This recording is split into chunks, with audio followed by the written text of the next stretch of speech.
and welcome to Let's Cook. My name's Sally and I'm going to be showing you how to make some lovely scones today. So when making scones, it's really important that you measure your ingredients accurately. So in my bowl I have 250 grams of plain flour. You can make scones with self-raising flour, but as I couldn't get hold of any self-raising flour, I'm using plain flour with 2 teaspoons of baking powder. When you add your baking powder, you need to make sure that you have your teaspoons level. So that means flat, okay? So I've already added my baking powder into my bowl and I'm going to give my flour a stir using a butter knife. Okay. Next ingredient that I'm going to add is 40 grams of butter, but you can add margarine if you don't have butter. Butter will just give you a richer flavour. Okay, so when you add your butter, you need to rub your butter through your flour until your flour resembles breadcrumbs. So we do this by using just our fingertips, okay, and you're just rubbing that butter through the flour. Now when you think you're more or less done with the rubbing in, a way that you can check that your butter's all rubbed in is to hold your bowl very carefully on top of your table or your work surface and give a little shake. And what will happen is any lumps of butter will come to the top. Okay, doesn't take long, it's not a huge amount of butter. So nearly there. So once your flour and your butter is rubbed in, we're going to add our sugar. Now you can make savoury scones, and at this point obviously you wouldn't add the sugar. You would add some flavouring, maybe some mustard powder and then some cheese. So I suggest for 250 grams of flour you add 30 grams of cheese, a strong cheese, grated, and you pop that in at this point. But today we're making classic fruit scones. So I'm going to add my sugar, give that a little stir, and then in with my sultanas. As I say, this is a classical afternoon treat, delicious, served with cream and jam, or just butter. Okay, so that is what my scones looks like at the moment. Okay, so to that, to make the dough, we're going to add some moisture. So we've got 75 mils of milk. I'm using whole milk, but you can use whatever you have really. And to that I'm adding a whole egg. Okay, so you beat the egg into the milk, like so. Make sure it's well mixed.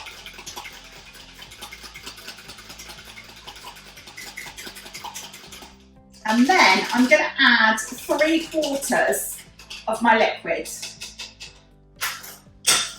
Now the reason for this is because I don't want my mixture to be too wet.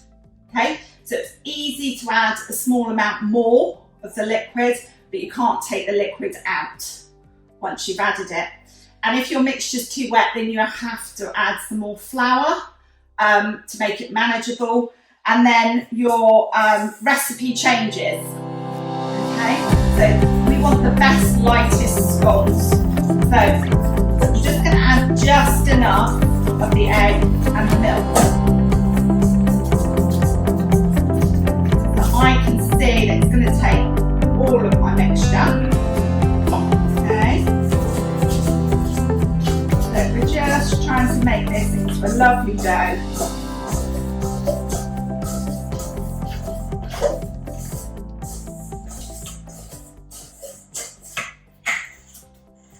Okay, and now we can go in with our hands. So a small amount of flour on your work surface, and you pull your dough together really, really gently. So scones always are much better in texture if you handle them really gently. So when you make bread and things like that, you need to knead the dough. With pastry and with scones in particular, you need to treat the dough really, really gently, because otherwise you overwork the flour and this can make your scones or your pastry really tough. Okay, so I can see that my dough is ready to go. My dough is ready to go. It rhymes. So there you go. There's my dough. At this stage, a lot of people roll with a rolling pin, but I suggest you don't. You don't need a rolling pin. You just make sure that your dough is nice and smooth on the top. Add maybe a small amount of flour and then press down using your hand. So we want our scones to be nice and light. So what we're going to do is we're going to use our thumb to measure the width of our scones. So use your thumb. From your nail to your knuckle is about the width or the height you need of the scone. Okay, and then we're going to start cutting. So I've got a baking tray already with some greaseproof paper. I'm just going to coat my cookie cutter with some flour, and when you're cutting your scones you need to be really quite forceful, so you need to go straight down and lift straight up, no twisting, and that will give you the highest rise. Directly stop twisting the dough, it doesn't rise as well. So straight down and then straight up. And hopefully your scone will come out with your cookie cutter. Straight down and straight up. Straight down and straight up. Straight down and straight up. Okay. And then for those that haven't come up, use a knife or a palette knife to lift your scones up. Okay, this recipe should make 8 scones, 8 nice sized scones.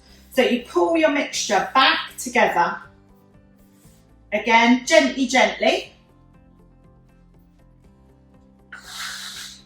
And then we're going to push down and pull up. No twisting.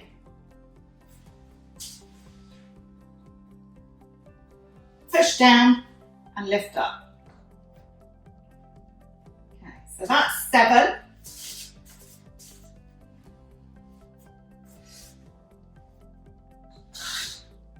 8, and then we're going to have what I call the taster. So you're going to have a little bit of mixture left over.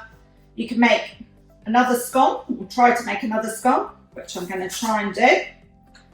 And then that little bit is your taster, and obviously the person that makes the scones gets the taster.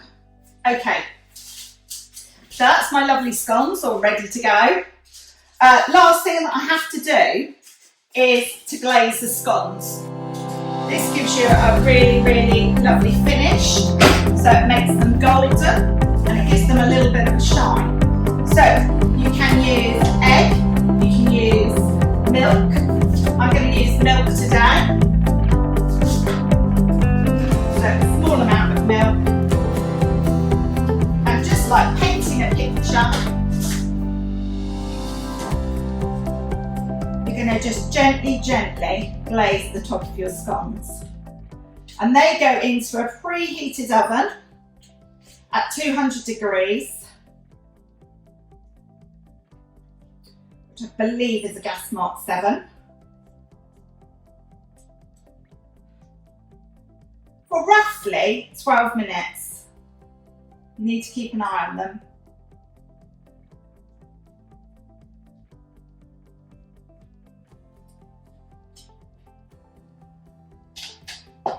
So into the oven they go. So here are my lovely scones. all finished and out of the oven. And the last thing we need to do is, of course, fill them with some lovely jam and cream. Serve them with a nice cup of tea. So there are two ways that you can add your jam and cream. So the Devon way is always cream first. So cream and then the jam.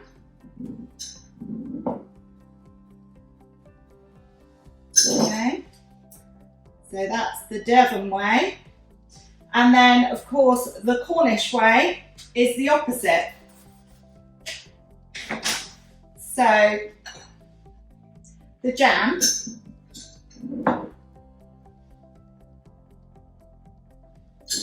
and then the cream.